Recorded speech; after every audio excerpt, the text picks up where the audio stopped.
story time today, just to give you a little insight into the kinds of situations I have to deal with every day. It's not like this was even a really big thing, or an even particularly noteworthy point in that particular day. It just involved me speaking to a group of people that fall into two categories that I generally don't like talking to, and that is young people.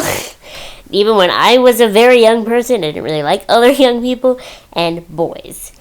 There are very few things in this world that I am more nervous around than young boys, because often I find that they are the rudest. Sorry to generalize, but I often find that they are the rudest, the least amount of filters. They're the ones that'll say like the meanest stuff and won't even think twice about it. And it's not even that I can even think of a particular situation in my life where that's happened. I just know it has. And so I don't like talking to young teenage boys. And I had to. So here's what happened. I went to our local Tim Hortons, and if you are a Canadian, you know how important that is. There's one on every corner. So it happens to be one on the corner of my street, so I just went.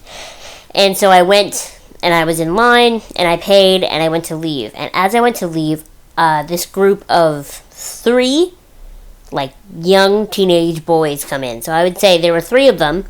One looked like he was about 16. One looked like he was about 13. Like, he looked really young. And then the other one was somewhere in the middle. And I went to leave, and I looked, and they had just come in, the Tim Hortons, and they had parked their bikes right on the only spot where the sidewalk dips down back to normal ground height. Does that make sense? So you know how often in front of like Tim Hortons and in stores in general and stuff, there's like a patch of sidewalk, and it's like a foot and a bit off the ground from the parking lot level, and you obviously have to be able to get down to the parking lot level in order to leave. So these boys had parked their bikes upside down on the only patch of sidewalk that dipped down. There are bike racks on the sidewalk over there, out of the way. Nope. All 3 of them parked them in the only spot. It was just the general ignorance of that bugs me, because it's like anybody who doesn't want to take, and it's a big drop at this Tim Hortons, okay? Anybody who doesn't want to take that big step down is gonna have to now, because you guys parked your bikes right here. So I had to go back in, and I was like, okay, I'm gonna have to ask them to move them. I don't like asking people for things. It's stressful.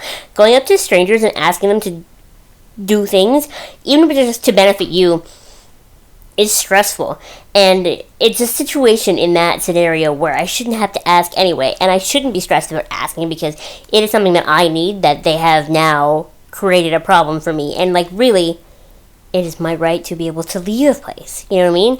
They're the ones that infringed upon that. Even if it wasn't intended, you know, you should think about things like that. I waited until they had their orders sorted out, and then I was hoping that they were just getting like a coffee or whatever kids drink these days, and they were gonna like leave. But of course they didn't, and they ordered like real food, and I saw them all sit down into a booth, and I was like, oh, I'm gonna have to ask. So I went over, and immediately I was like, hi, I'm sorry. I waited till you guys got your orders, and I'm so sorry, but you parked your bikes on the only spot where the sidewalk was down. I'm so sorry. And immediately the youngest of the group got up. He's like, oh my god, we're so stupid. I'm so sorry. And he like ran out to move it. So I was grateful of that. And the middle-aged one, not middle-aged, but like, you know what I mean? He got up too to go do it. And the eldest one is the one that went, what are you talking about? What do you mean? So 2 out of 3 in the group being decent humans is okay. It's better than I expected. I'll take 2 out of 3 any day, because I can honestly say I've had more unpleasant experiences with the particular gender, the particular age group, than I have with positive experiences, so I'll take it. But it occurred to me after this event, because those 2 went out and they moved the bike out of the way, and I said thank you, and they were like, oh, we're so sorry, we'll park it over there at the actual fucking bike rack next time. But it occurred to me after that I said I'm sorry at least 50 times in that brief little 3-second conversation with them. Every other word was, I'm sorry, I'm sorry. And I'm trying to figure out why. Because that is my natural response in that sort of situation, is to apologize. Like, I'm inconveniencing them somehow, even though really they're the ones that have inconvenienced me, because I got in there just fine before they were there, you know? So why is my natural response to apologize? And it is because of two main reasons. The first main reason being that oftentimes in society, not in my family in the slightest, but in the greater world, disability is not looked at in a way where it is a person who is disabled. It is that their disability is the inconvenience to the people around them. It's always, oh, well, we have to accommodate for this person's disability and not what is it like for this person being disabled. And I think that is a really big issue, and that's kind of why I wanted to make this video, so that I could explain to you that, because why do I apologize so much in that situation? I didn't do anything wrong. I wasn't inconveniencing them. They were inconveniencing me, like I said. So, yeah.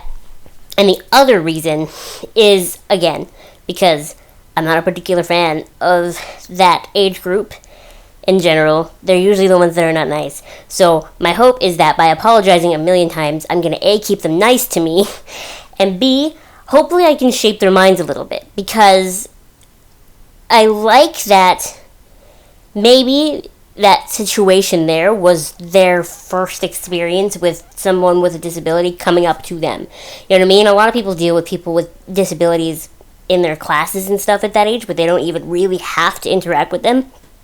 Whereas this is a situation where I was directly putting them in a scenario that involved me and my disability. So I was hoping that, I guess, that by apologizing a million times, they would realize that even though I am disabled, I am just like a normal person, and I can play nice. And then I was hoping, I guess, that would affect their future opinions of other people with disabilities. My hope is that always by being like a normal human being, a nice human being to these younger people, that I am helping shape their opinion of disabled people, so that eventually when generational turnover continues, that older generation that likes to baby and belittle people for their disabilities, that goes away. I guess I just kind of wanted to tell you about that, so you have like a little more insight to what the life of someone with a disability is like all the time, and how little things can be very bothersome, and how it sucks